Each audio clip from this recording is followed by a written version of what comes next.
para continuar hablando en la radio. Y si lo hago, es porque tengo aquí a dos buenos invitados. Una buena invitada, Cristina Martín, buenas noches. Buenas noches. Jordi Fernández, buenas noches. Buenas noches, siento interrumpir la música del señor del que vamos a hablar hoy. Del señor del que vamos a hablar hoy, en efecto. Siento mucho, porque es casi un pecado, ¿no? Es casi un pecado, Sí. interrumpir esta música sublime, creada por la mano de un genio, Sí. que si Dios existe, este hombre lo debió conocer cara a cara, porque esta inspiración no puede venir de otro lugar, casi del ciberespacio. Cristina Martín, Jordi Fernández, son investigadores de la historia. Cada semana nos cuentan secretos, son episodios de cosas que han sucedido, de la historia, a veces hasta la más reciente, la que nos rodea, pero que nadie se ha preocupado por revelarlos. Y ellos aquí, en Canal Sur, vienen de vez en cuando y ponen las cartas boca arriba, que se podría decir. En este caso, y con esta música de fondo, Cristina, Jordi, la primera pista ya la hemos dado. Los musicólogos ya sabrán de quién se trata. Pero por dar otra pista y jugar al despiste, ¿de quién vamos a hablar esta noche? Vamos a hablar de un maníaco depresivo con rasgos paranoides. ¿Cómo lo Cristina, ves? ¿Cómo lo ves? maníaco depresivo y con un poquito de paranoia, Que murió de triquinosis. de triquinosis. Bueno, Posiblemente. Posiblemente. Bueno, que hay muchas dudas, muchos interrogantes acerca de su muerte. De triquinosis. Sí, sí, sí. La triquinosis y el triqui-triqui no tienen nada que ver. No, para nada. Digo, no, porque a la hora que es, igual hay gente que está en lo segundo y vayan a pensar que se van a morir. No. Morirse de triquinosis, güey. Eso sería bonito, ¿eh? Exacto. Bueno, igual ver las estrellas y ven el cielo, pero no es por muerte, al contrario, es porque se agarran a la vida más que nadie. Morir de amor. Morir de amor. Bueno, Bueno, pero vamos a desvelarlo, ¿no? vamos Ya. a hablar de una persona que, además de partituras como la que hemos escuchado, que se llama el Coro de los Sacerdotes. Lo digo por si algo lo quieren buscar o lo quieren escuchar, porque se estaban deleitando y le hemos interrumpido. Coro de los Sacerdotes, de un señor maníaco depresivo con rasgos paranoides y que murió de triquinosis, aunque también podría haber muerto del otro triqui-triqui. Ahora lo desvelaremos. Y que atiende al nombre de Wolfgang Amadeus Mozart Chrysostomos. Wolfgang Mozart. Amadeus Mozart. Ya salimos andaluz en Mozart. Sí, hombre, hay que adaptarse. Hay que adaptarse. Mozart, el gran compositor, el gran genio, el hombre que yo creo que Dios, como tú dices, si existe, que yo creo que sí, pues le tocó la mente para crear esas partituras magníficas, ¿no? Increíbles. Pero tenía también sus defectos. Tenía sus defectos Sí, que han quedado a veces, defectos que a lo mejor no son tantos, sino son excentricidades, Sí. peculiaridades de una persona, de un genio, de un maestro, de una mano tocada por la divinidad, que hizo partituras sublimes, algunas de las cuales vamos a recordar en este tiempo que tenemos por delante, y algunos de cuyos secretos vamos a descubrir esta noche. Jordi, Cristina, Wolfgang Amadeus Mozart. Sí, decía que tenía pues contras también, secretos, por qué no decirles, además muy desconocidos, que seguro que muchas personas cuando hablamos de Mozart recuerdan la película de Mozart, ¿no? Aquella que salía Salieri diciendo en los últimos días de su vida en el manicomio, además un hecho histórico y real, diciendo que él había asesinado, que él había matado, que le había procurado la muerte a Mozart. Realmente no fue él, no fue Salieri. Hemos sacado de la duda a todo el mundo. No fue Salieri. Lo que pasa es que Salieri, cuando se pasó los últimos años de su vida ingresado en un manicomio, lo decidió contar y dijo, bueno, estaba loco y dijo, bueno, yo lo maté yo y estaba muy torturado por eso. Pero a este hombre, a Mozart, por una de las cosas que se le conocía en su época, era porque era muy mal hablado. Mozart. Sí, sí, además tenía unos tics muy extraños y tenía esa mala... O sea que el tío todo lo que hacía con la música se lo echaba abajo cuando abría la boquita. Pues sí, decía muchas palabrotas. Muchos tacos. Muchos Sí. tacos. Mozart. Tenía un- Ay, ay, ay, ¿quién te tenía ha un- visto? ¿Quién te ve? Genios. Sí. Tenía una afección nerviosa característica por descoordinación. Fíjate, un músico que tendría descoordinación. Y tenía una cosa que da muy mala leche, no sé si a vosotros os ha pasado, que es cuando alguien habla, tú estás hablando a alguien y ese alguien repite tus últimas palabras. Repite tus últimas Sí. palabras. Sí, sí, va repitiendo lo que tú dices. Lo que tú dices. Sí, sí, sí. Qué mala leche. ¿Leche? La- Blanca en botella. ¿En botella? Sí, sí, sí. Pues exactamente. Esto tiene un nombre, se llama, lo descubrió un doctor, se llama Gilles de la Tourette y se le denomina así, síndrome de la Tourette, ¿no? Síndrome de Esto- la Tourette, porque sí. personas que repiten la última frase de quien está hablando enfrente. Sí. Enfrente, Enfrente. Sí. En este caso al lado. Sí. al lado. Y era muy común, no se crean que hay eco, ¿eh? Y era muy común que cuando se ponía nervioso pues soltara toda clase de improperios, insultos. Sí. Era un deslenguado, era muy mal hablado. Le gustaba además acercarse a las tabernas y sobre todo a una que luego hablaremos ahora. La serpiente la de serpiente plata. de plata, que bueno, allí era donde lo recogían y donde toda la gente pues se reía un poco pues de esos improperios, de esos insultos, de esas incluso ventosidades que él se tiraba Incluso ventosidades. público, sí, sí. Como Pero Cela. claro, pero Sí, como sí, pero Cela, el hombre tenía ese rasgo, ¿no? De ¿verdad? De hombre díscolo, Sí. pero una ventosidad de Mozart sonaría con una afinación perfecta. Sí, sí. En un si bemol, no sé. O en por triángulo. decirlo, o en triángulo. O en triángulo. Claro. Lo digo lo de triángulo porque también tiene una parte que quizás sea la más interesante de Mozart y a mí la que más me ha cautivado y también para algunos Sí. neófitos que se empiezan a conocer el mundo este de Mozart, pues seguro que les sorprenderá que Mozart perteneció a una logia, no solo que perteneció a una logia, sino que a los 28 años, que es cuando él entra en su primera logia masónica, la logia de la beneficencia, no tarda un año cuando pasa a ser ya un grado medio en otro tipo de logia, y el 22 de abril de ese mismo año, de 1785, pasa a formar parte de la gran logia masónica de Viena, que se llama La Esperanza Coronada, como gran maestre. Claro, porque Mozart es austríaco, vienés.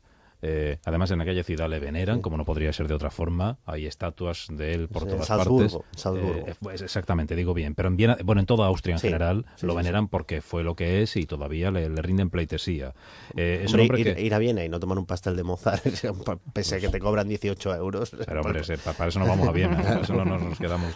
Pero es verdad que con solo 20 y tantos años de edad, y precisamente quizá porque era un genio, él empieza a sentirse seducido por el mundo de las logias, de la masonería. Y ahí empieza lo que podría ser una historia misteriosa y de secretos abundantes Sí, hay que decir que se van descubriendo todavía. Sí, que el Mozart, además de ser un adelanto a la música, porque si Mozart estuviese viviendo hoy en día, y esto son conclusiones propias, seguro que muchos se tirarán de la cabeza, Mozart estaría haciendo la música más innovadora ahora mismo si estuviera en nuestra época. O sea, estaría haciendo algo muy tecnológico, algo muy extraño, que a nosotros nos parecería de locos. Pues en su época pasaría lo mismo. Mozart era muy, muy adelantado y era un revolucionario. Para él las logias también servían de revolución, servía también para darle caña a la política. De hecho, él cuando compone la flauta mágica, que luego hablaremos de él, una composición musical que bueno, revolucionó el mundo de la ópera, pero porque tenía un trasfondo para aquel que sabía leer. Es todo un rito iniciático, un mundo de simbología donde cada personaje tiene un trasfondo político y social, como la iglesia, la ciudadanía, y que es para que lo lean, y acuérdate que de esto hemos hablado cuando hablamos en las catedrales. La flauta mágica es como un laberinto, que La solo Flauta lo puede Mágica es una de las obras de Mozart, es una ópera. Exactamente, que solo lo pueden seguir los iniciados. Solo se pueden dar cuenta los iniciados. Luego hablamos más extensamente sobre ella. Bueno, estamos en Austria, en el siglo XVIII, la segunda mitad del siglo XVIII, cuando Mozart empieza a hacer de las suyas, ya es conocido y se va encumbrando como uno de los grandes genios entre los genios de la música. Exactamente. Y otro de los aspectos también muy significativos que vamos a tocar aquí en esta charlita es su muerte. Todo lo que rodea a la muerte de un masón. La masonería se lo cargó la mujer, se lo cargó Salieri. Sí, porque hoy día todavía no se tiene muy claro cómo muere Mozart, si es que es asesinado, si no lo es, si es muerte natural, de triquinosis o de triqui-triqui, o de lo que quiera que venga, porque no está del todo muy claro Exactamente. eso, ¿no? Él sabemos que una semana, alrededor de una semana antes de recibir, unas semanas después de recibir ese encargo del Requiem de Mozart, la última composición musical de Mozart, la última composición incompleta de Mozart, exactamente, él empieza a sufrir unos dolores extraños en las manos, unos dolores en los pies, en los pies enormes, se encuentra bastante fastidiado, empieza a tener muchos problemas con las logias, con la logia masónica. Sabe que tiene detractores muy fuertes dentro de las logias porque está empezando a meter mucho la pata políticamente. Está yendo, como diríamos verbalmente o coloquialmente, a saco, con sus manifestaciones en pequeños grupos. Luego, él tiene un atentado, no un atentado, tiene una trifulca, un ataque de cuernos de un marido a la cual su mujer estaba dando Mozart clases de piano y le intenta acuchillar, hay un apuñalamiento por medio. Y luego tenemos lo que nos cuenta, por ejemplo, el hijo. El hijo de Mozart. Hoy en día se conservan las entrevistas, las cartas que Mozart o los familiares de Mozart se intercambiaban entre ellos, y hay manifestaciones que derivan a saber cuál, o para los médicos actuales, cuál podría ser su enfermedad. El hijo de Mozart, fíjate que dice que cuando estaba en los últimos momentos de su muerte, su padre, se hinchó tanto su cuerpo. Recordemos que la triquinosis, por ejemplo, esa enfermedad que viene de comer carne de cerdo en mal estado, Sí.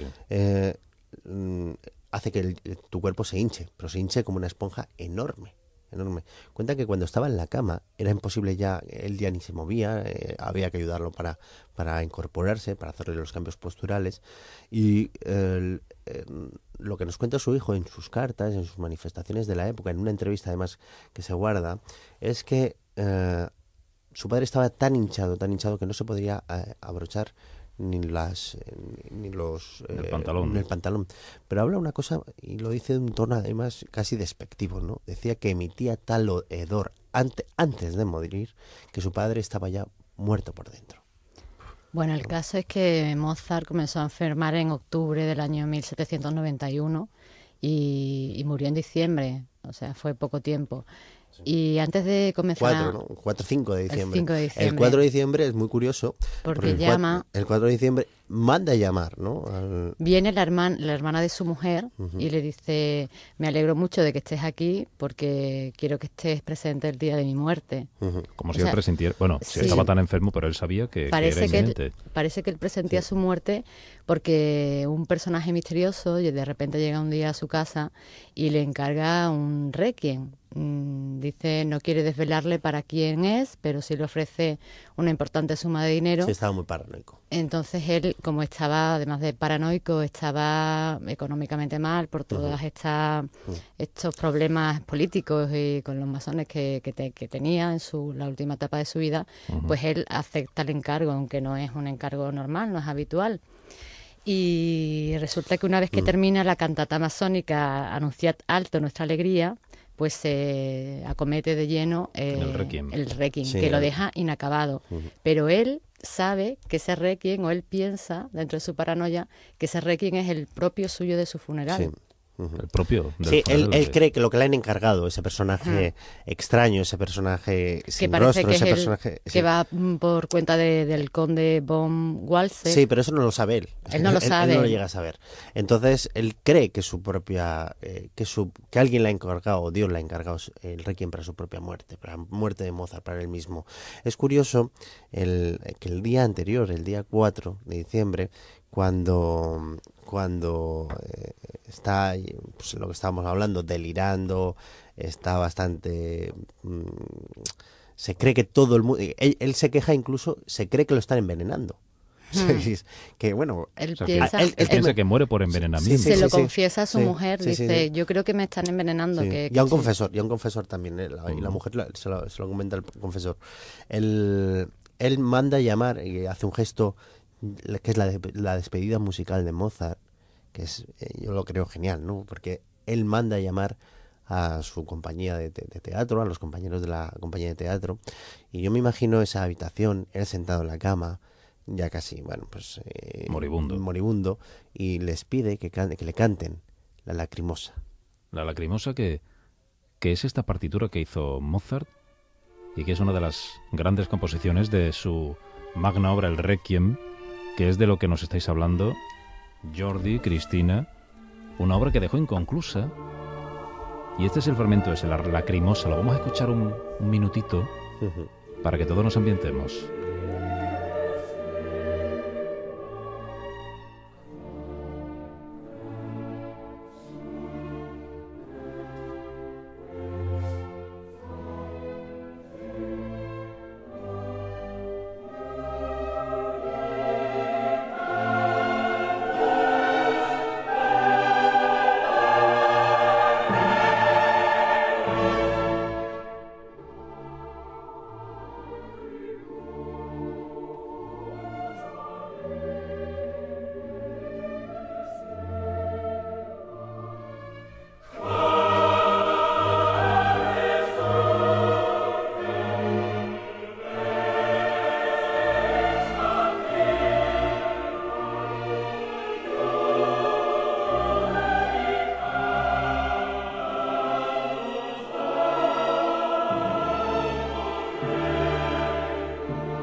Este es uno de los fragmentos más conocidos del Requiem de Mozart, la Lacrimosa, que no termina él del todo esta obra, ¿no? Nos estáis contando, y en su lecho de muerte prácticamente. Lo que es la despedida de Mozart es, pues eso, que llama el día anterior a su muerte. Él sabía que iba a morir perfectamente, se veían las últimas, no era tonto, pese a que era muy joven, y les pide a la compañía de teatro, pues eso, que le cante la Lacrimosa, y él en ese momento solloza, llora delante de la compañía. Todo el mundo sabe que ahí se está despidiendo de esta música tan brutal. Es que esta música es para llorar, vamos. Sí. Porque mueve los sentimientos más profundos. Exactamente. Del alma humana, vamos, en un momento tan trascendente como tu Además, muerte. Ahora Cristina nos hablará sobre las teorías de su muerte, que las hay muchas, pero irte de este mundo, saber que tienes muchísimos enemigos, murió pobre. O sea, murió con muy pocas cosas. Hay una lista de cosas de lo que dejó a la familia, una cuchara de plata, de palo, ¿no? Muy pocas cosas. Siempre se ha dicho en casa de músico, cuchara de palo. Exactamente. ¿No? Y sí. Pero pensar que te están envenenando. Es curioso. ¿Qué sería? Dicen que la mujer, Constanza, se estaba acostando con el que acabó el Requiem de Mozart. Su muerte su entierro además fue un entierro de tercera, de la burguesía media por aquella época, a la que no asistieron ninguna de las grandes personalidades que lo habían rodeado en su vida de genio, ¿no? Y fue amortajado con el rito masón, que consistía en cubrirlo con un manto negro con la capucha también negra. O sea que hasta el final de sus días él quiso no ocultar que era masón. Claro. Y que, en fin, así se fue con su última mortaja, Cristina. Así se fue, pero lo que estamos hablando son de la causa de su muerte, que claro, como es un personaje famoso, pues nos lleva a imaginarnos todo tipo de teorías, y muchos investigadores han seguido distintas hipótesis y las defienden a muerte. Pero según parece, este personaje tan famoso murió de una causa muy común en la Europa del siglo XVIII, que es de fiebre reumática, según parece. Aunque también otras causas que se atribuyen pues es a una enfermedad del hígado, del riñón, o incluso a lo que hablábamos antes de fiebre tifoidea. De repente, según los testimonios que se han recogido de la época, él empezó a hincharse de repente. Los síntomas fueron muy repentinos, se le hincharon los brazos, las piernas, tenía fuertes dolores de cabeza. Él permanecía lúcido, pero le irritaba ya todo, hasta su canario, que era para él, pues, lo adoraba el canto de su canario, pues empezaba a irritarle, ya no soportaba absolutamente nada. En la segunda semana de enfermedad ya comenzó con los vómitos, las diarreas, y ya... Lo estás poniendo el cuerpo, ¿eh? Sí, ¿no?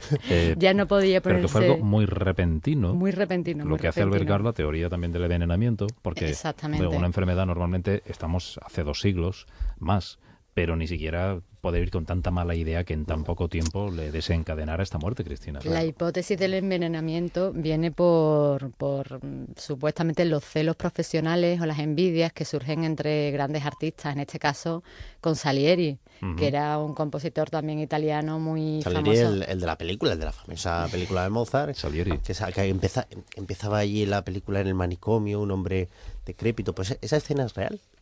Pero que este hombre pudo ser el que, en caso de que se lo hubiera envenenado a Mozart, Salieri pudo haber sido el responsable. Él dijo que sí, como pero ha apunta todo a que apuntado... no. El propio Salieri. Él lo un día dijo, lo reconoció. pero cuando estaba ya delirante. En el lecho también de Claro, muerte casi. Exactamente, Pero en lo que el manicomio. Lo que él contó fue un propio delirio. Él amaba a Mozart, él sabía de la genialidad de Mozart. Él toca. Pero tú, ¿por qué sabes que fue un delirio? Porque estaba Es lo loco. que pregunto. Porque estaba Pero loco. nunca sabemos, en Sí, efecto. exactamente, pero Quizá en ¿quién ese es el momento de cuerdo y quién es locura, el loco? Como claro, dicen los masones, ¿no? Erasmo de Róterdam, Elogio sobre la locura. Es una de las obras fundamentales del Renacimiento. Hombre, pero... me parecería de muy mal gusto por parte de Salieri, que, no sé, esto yo me lo toco como un ataque frontal, Cristina. No, pero yo creo también, porque quién sabe si un loco en su locura Está diciendo la verdad. pierde los prejuicios, pierde el miedo al que dirán, a la justicia, al peso de la historia, a la condena de la historia, y dice, yo no me muero con esto, ahora hablo yo, el animal que llevo dentro, yo maté a Mozart. Y como está loco, pues encima tienes el atenuante de la locura. Él ayudó, Salieri ayudó a Mozart en su vida. De hecho, cuando le dan en la iglesia le dan pues los últimos sacramentos y la extremaunción, no, sí. le hacen la misa, vamos. Quien dirige la orquesta es Salieri. Sería un poco como bailar sobre su tumba. Pero cosas peores Qué retorcidos sois. Cosas peores el caso de Marta del Castillo, que nos toca tan de cerca, ¿no? Que incluso pues su exnovio, y casos que maridos que han asesinado a las mujeres y han estado buscando y rastreando. Casos peores se han ido. De plañideros. Se han visto, exactamente. El hecho es que quizás este rumor, quizás tenga razón Jordi, que este rumor se haya acrecentado por el poeta ruso Alexander Pushkin, que escribió un drama, Mozart y Salieri, ¿no? E incluso después se convirtió en una ópera. Pushkin alimentó también la teoría del envenenamiento. El poeta Pushkin. Alexander Pushkin fue un poeta de los llamados decembristas, fue prerevolucionario, coincidió, en importancia, para que se hagan una idea, es como Lorca en España, salvando las distancias, Pushkin es en Rusia, es un poeta que se ha rescatado recientemente y que casi son coetáneos. Juraría, que tenía la misma edad Lorca que Pushkin, aunque por supuesto no se conocieron, eran otros tiempos. Pushkin lo que hizo fue darle eco a un loco, simplemente. Darle eco a un loco. Bueno, él se inspiró, el poeta encontró inspiración y compuso esta ópera, Alexander Pushkin, en donde se decía que Mozart fue envenenado. También se sospechó que pudo ser su propio discípulo el culpable de Sussmayer, Franz Sussmayer, lo digo bien, ¿verdad? Sí. Exactamente, por el motivo de que supuestamente estaba acostándose con la mujer de Mozart. Sí.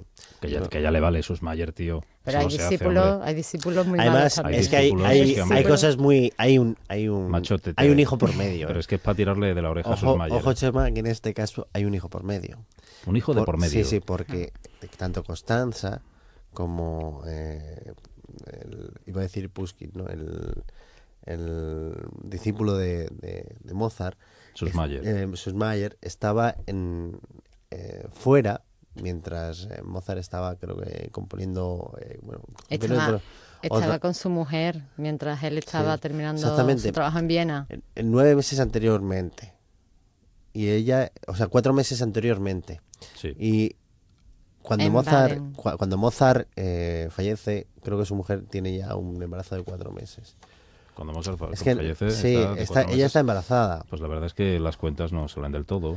Y... No sabemos, es que no, ¿saben? No, es difícil. Sí, motivos hay, pero motivos tiene desde la logia masónica hasta la envidia musical. Los músicos de aquella época, ser compositor de cámara o cualquier otra cosa de estas, era brutal. Bueno, también se ha rumoreado, Cristina, Jordi, que fue la masonería, otro de los secretos mejor guardados. Los masones quienes podrían haber estado detrás de su muerte, ¿por qué? ¿Qué interés podrían tener si ya que era uno de los nuestros, por qué lo vamos a matar? Se enfadaron mucho cuando él compuso la flauta mágica, porque reveló secretos de la logia masónica, que después nos explicará más profundamente Jordi. Sí. Y además, recordemos que el padre de Mozart era alemán.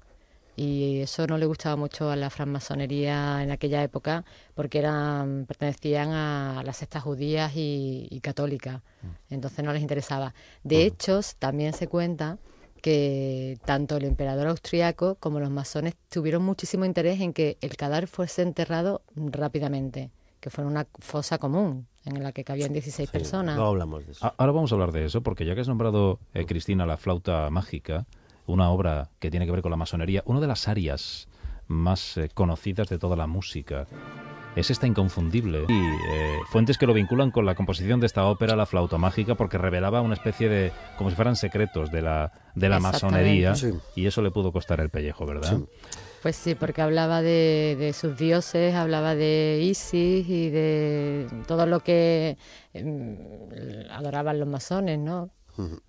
Bueno, y al final lo entierran en una fosa común. No se lo entierran fatal, es que llega un tal, el emperador José II, y dijo, voy a regular los entierros. Dijo él. Que hay muchos, había muchos muertos, había muchas pestes, muchas enfermedades, pero había muchos muertos, pues venga, fosas comunes. Y eso de tener nicho propio, ni hablar. Aquí se acabaron las exquisiteces. ¡Pum! ¡Pum! Y Pero todo el que- mundo entonces en Viena en la época Sí, se era enterraban en normal. fosas comunes. Era normal. A menos que A fuera alguien de excepción, la nobleza. exactamente. Y de... Claro, hay mucha gente que dice que a Mozart lo odiaban, que nada más que había ver su entierro. Mozart fue enterrado solo en una fosa común y de noche. No fueron ni Constanza ni su cuñada. Solo, Porque en aquella Es que- época es que era las lo mujeres típico. no iban a los Es que era lo típico entierros. vamos a ver, el emperador José II obligaba a ser enterrado en una fosa común, a ser enterrado sin ataúd. Un ataúd de pino Ese- se llevaba. Sí, pero a él lo enterraron sin ataúd. No, llevaba un ataúd de pino. Esta noche estamos Pero lo Jordi y yo. vuelcan, o sea, lleva el ataúd de pino, tenéis razón los dos. Lo que pasa es que cuando llegan al hoyo lo vuelcan y el ataúd lo reutilizan, ¿no? Venga, Es vale. como Venga, vale. funeraria sostenible que se llama. Yo es que a una mujer no le llevo nunca la contraria, No, Chema, que tú no, lo si no es sepas. llevar la contraria, sencillamente. Y, Qué diplomático, Chema. Claro, lo echan al hoyo, el muerto al hoyo, el vivo al bollo, de ahí viene, por cierto. Sí. Y sí. se llevan el ataúd de pino para el siguiente fiambre. Y luego lo enterraron de noche porque lo mandaban a hacer así. Y luego, ¿por qué no fue su mujer? ¿Por qué no- Entonces había que enterrar de noche. Sí, y se enterraba de noche.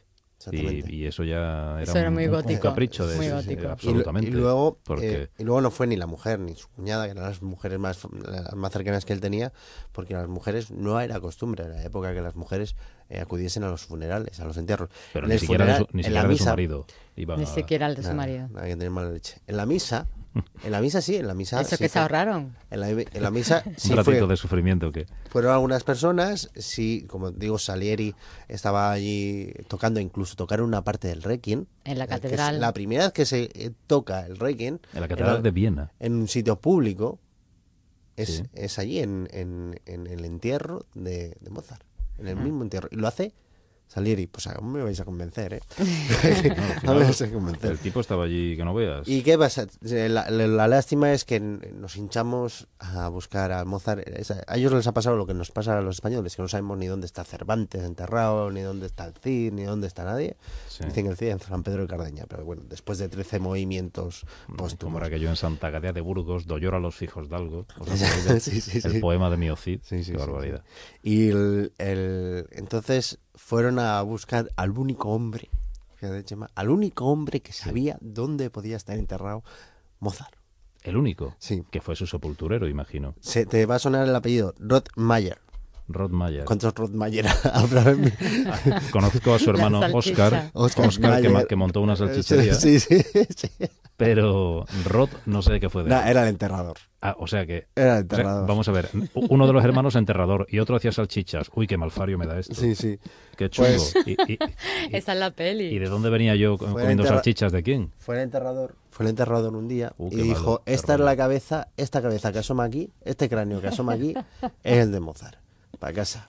Y Este cogió el tío, mismo. Pero cogieron un cráneo que sí, creía. él creía que el cráneo, entre las 6-7 personas, ¿no? Que cabían 16. Sí, 16 o 17 personas que cabían ahí en la fosa común, pues dijo, este es Mozart, que tiene toda la pinta de haber muerto de triquinosis o envenenado por Salieri. Y cogió... Pero es verdad y eso. O sea, selló- cuando sí, fueron a recuperar el cráneo de Mozart, había muchos más allí porque era una fosa común. Esto ya fuera de broma. Y cogieron uno que creyeron ellos Claro. por lo que fuera, pero que eso no se puede demostrar. Claro, no me hoy día. extrañaría que hubiese sido por algún encargo de un frenólogo. Aquellas personas que se encargaban de investigar, observar el cráneo. Eran científicos que se encargaban de observar el cráneo pues de delincuentes, asesinos, científicos, genios. De gente Genios. que rompía la media. Exactamente, para estudiarlo, para ver si había algo extraño. De hecho, encontraron algo extraño en el corte cerebral. De Mozart. Sí. Entonces, lo roba el enterrador. El enterrador se lo regala a un anatomista vienés, que yo creo que no se lo regaló, que se lo vendió a este anatomista vienés, que era Josep Randolchov, de tener salchichas por la zona de Rusia. Sí. Y el Randolchov, después de ver el cráneo de Mozart y ver pues algún tipo de imperfección, algún tipo que posiblemente había habido algún tipo de derrame entre el córtex cerebral, pues se lo regala a donde actualmente se supone que está el cráneo de Mozart, que es en el Mozarteum de Salzburgo, en Viena, Ujú. que es la casa de Mozart, En Austria. donde se supone que vive Mozart. En Austria. Bueno, estos son buena parte de los secretos que encierra los últimos momentos de la vida y sobre todo de la muerte de Mozart. Dicen descanse en paz, ya murió, pero en ese caso para nada, porque ha sido cuando ha muerto cuando más movimiento ha tenido Mozart. Si quieres, Chema, en 3-4 minutos te explicamos las pequeñas curiosidades. Sí. Ya, andando ahí en el cráneo de Mozart y en las cosas de Mozart y en la muerte de Mozart y tal, ¿qué curiosidades podía tener Mozart, ¿no? Por ejemplo, ¿era un niño prodigio? Era un niño prodigio. Por ¿Lo era, supuesto. Cristina? Sí. Sí, ya a los 8 años ya era un conocido concertista. Sí, con esa edad tú eres Con capaz de hacer... 8 años. Con 8 años. Indudablemente el tío era un... Y con esa misma edad compuso su primera sinfonía. Era un niño prodigio. Lo llamativo es que la última sinfonía que él compuso, esto es genial. la 41, la que compuso antes de morir, tiene un tema de 4 notas iguales al andante de la primera sinfonía que compuso. Do, re, fa, mi. ¿Sabía Mozart que ya no iba a escribir más sinfonías y quiso hacerla igual que la primera? Como cerrar el círculo, ¿no? Exactamente. Claro, Qué gran pregunta, qué interrogante deja... ¿Qué secreto deja la historia de Mozart ahí abierto? Es como una sincronicidad de estas, ¿no? Una cosa extraña, ¿no? No es una cosa casual, sino... Causa. Causalidad, claro, ¿no? Causa-efecto. Esto... Exactamente. Y sobre cómo, otra de las cosas, ¿no? Sería el efecto Mozart, ¿no? Cómo se está comercializando sobre Mozart. Oímos grandes compañías que por cierto, hace poco hay una gran compañía que les aseguro que sea padre, no voy a decir el nombre, que sea padre, habrá comprado unos DVDs con unos dibujitos que salen con música de Mozart, Vivaldi, no sé qué, que dicen que el niño va a ser más listo, te va a salir científico, seguro si ve el vídeo este. Sí, cuando tengas un niño, Pues han tenido Chema, que volver le ponen la música de Mozart y te sale con un alto coeficiente intelectual. No, sí es cierto. Puede ser. Sí es cierto. Un genio. Sí es cierto que se sabe que hay una cosa que es una cosa estudiada. Eso sí. Que es el efecto Mozart, que es por determinadas partituras, composiciones de Mozart, pueden ser beneficiosas, no curan, sino pueden ser beneficiosas para tu salud. Y para la epilepsis. Para la epilepsia, por ejemplo. Sí. Para la epilepsia. Y yo qué quieres que te diga, curarme con Mozart tiene que ser una gozada. Hombre, que te diga, mira, te vamos a poner música de fondo de Mozart, flauta mágica. Pues desde luego eso cura a cualquiera porque desde luego el espíritu sí que lo calma. Sí. ¿eh? Y otra cosa que no sabe la gente, que es que Mozart odiaba el sonido de la flauta. Mozart odiaba el sonido de la flauta. Sí. A pesar de que hizo una ópera de la más conocida que la ha hecho, la flauta mágica. Sí, pero eso era porque estaba apoyado en un libro infantil que de ese mismo nombre, que tiene una historia detrás. Otro día hablaremos porque Mozart daba para muchos programas, otro día retomaremos sobre lo de Mozart. Él decía que lo único peor que a una flauta eran 2. Sí. Entonces las composiciones que hizo con flauta fueron porque se las encargaron, que si no, si fuese por él no las hubiera hecho a fuerza de en la talonario, vida. ¿no? Exactamente. Me hace usted después... una sonata para flauta, ¿no? Y luego, empieza a soltar petrodólares y Mozart doblegaba. Pero por él no.